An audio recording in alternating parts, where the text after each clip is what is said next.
NASA's Spherex Observatory just revealed a cloud of carbon dioxide gas pouring out of it, about 70 kilos every second. But here's the twist. Scientists expected water vapor, too. Instead, nothing. The upper limit was so low it ruled out earlier claims that 3 Atlas was shedding water at 40 kilometers. This is puzzling because, at its current distance from the Sun, just outside the so-called water ice line, water should have been boiling off, but it wasn't. Even more intriguing, its surface spectrum shows signs of frozen water, carbon dioxide ice, and organics, the same mix we see on Kuiper Belt objects bombarded by cosmic rays. So here's the question. Is 3 Atlas really a typical comet? Or is it something far stranger? A water-poor interstellar traveler defying our expectations. Don't forget to like, share, and subscribe for more space mysteries unraveled as we uncover what could change everything we thought we knew about the universe. In the last few hours, social media platforms have erupted with reports claiming that 3 Atlas transmitted a message to Earth. What began as scattered whispers across niche communities quickly escalated into a storm of viral posts, reaching hundreds of thousands of people in mere hours. The story gained traction because it coincided with fresh telescope data released to select research groups, and soon, speculation turned into widespread suspicion that something monumental had just taken place. On the 5th of June 2025, the SETI Institute confirmed that a narrowband radio signal had been received from the direction of Kepler 442b, a potentially habitable exoplanet located roughly 1,200 light-years away.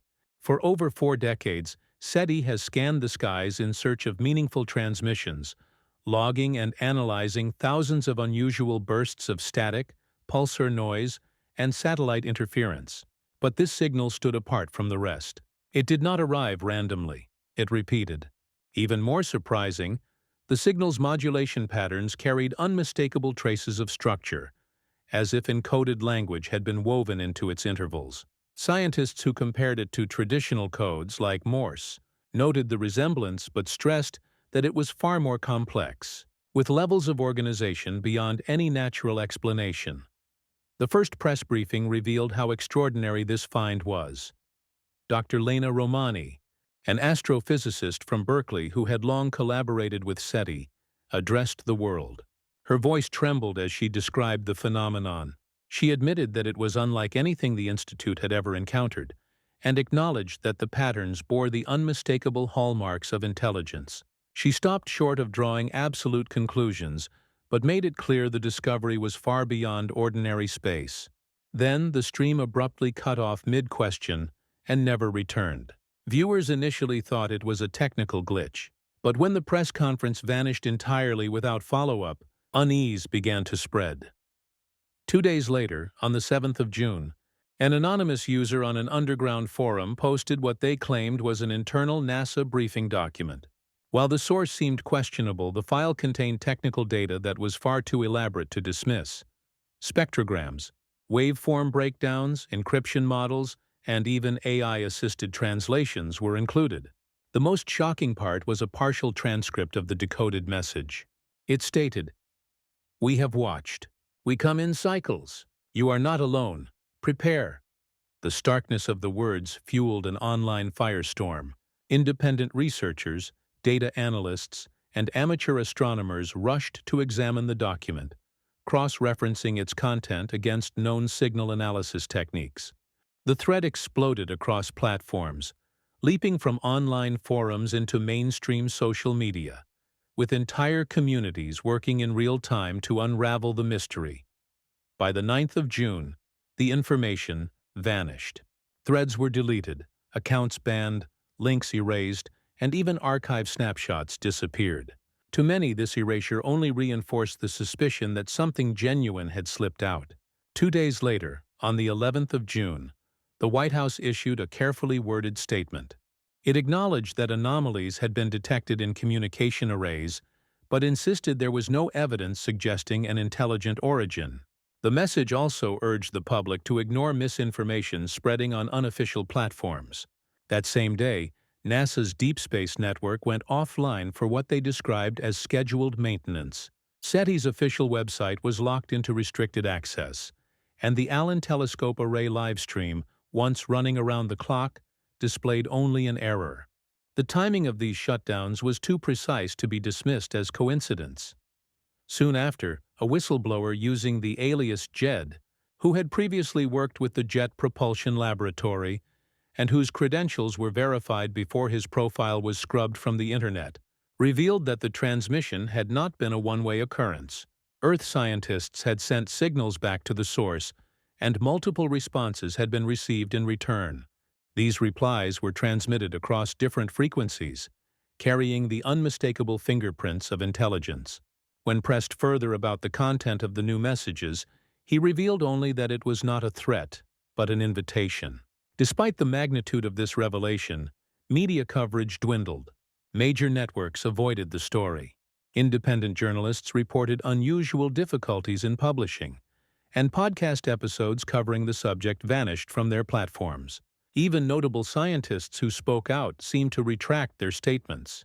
Neil deGrasse Tyson briefly wrote that first contact might not be dramatic, but instead strangely ordinary, only to delete the remark shortly afterward. What should have been the most significant news of the century seemed to dissolve into silence as the days passed. Strange visual phenomena were reported in the skies. On the 15th of June, amateur astronomers in Chile, Japan, and Canada began documenting flashes of light from the direction of Kepler 442b. Unlike supernovas or stellar bursts, these appeared as deliberate pulses, repeating in a pattern, 3 flashes followed by 6. Then 3 again, in cycles occurring roughly every 19 hours. Some observers linked the sequence to the original transmission intervals. Others speculated it might be a countdown, or a form of secondary communication. The absence of confirmation from mainstream observatories only deepened the mystery. While governments and institutions maintained silence, the public conversation spread through social media, encrypted channels, and grassroots networks of skywatchers. Every new observation was shared, debated, and analyzed, but official acknowledgement remained absent. For those who had followed the story from the beginning, the sequence of events formed a clear timeline. A structured signal was received. It was decoded into an intelligible message. Earth responded, and multiple responses were sent back. Then came a coordinated effort to suppress public knowledge.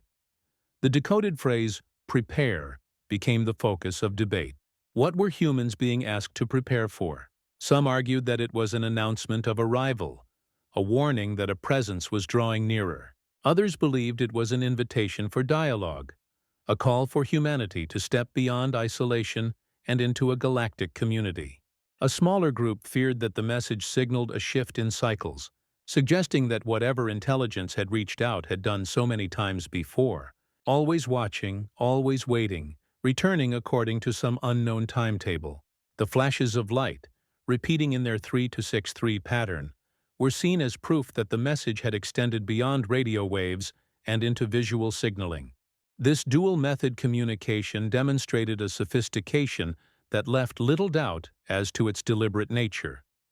Combined with the whistleblower's statement that Earth's response had been acknowledged, it formed a chain of evidence too compelling to ignore. The silence of institutions has become its own message. By withdrawing access, restricting data, and avoiding the subject in public forums, they have only confirmed the reality of the phenomenon to those who have seen the evidence. Instead of calming speculation, the silence has fueled suspicion that humanity stands on the edge of contact and that governments are struggling with how to manage the revelation. The events of June 2025 mark a turning point in humanity's story. For decades, people speculated about the possibility of receiving a message from the stars. Few expected it to arrive with such clarity, repetition, and undeniable structure. Fewer still imagined that it would be followed by deliberate suppression and silence. Yet the facts remain. A message came, it was decoded, Earth replied, and the reply was answered. The truth of this moment may not be broadcast across televisions or printed in headlines, but it exists in the records of those who paid attention. It exists in the flashes of light witnessed by skywatchers, in the documents briefly leaked online, and in the word "prepare" that continues to echo in every conversation about what comes next. This individual shared a fascinating video on social media, capturing a substantial entity penetrating the clouds.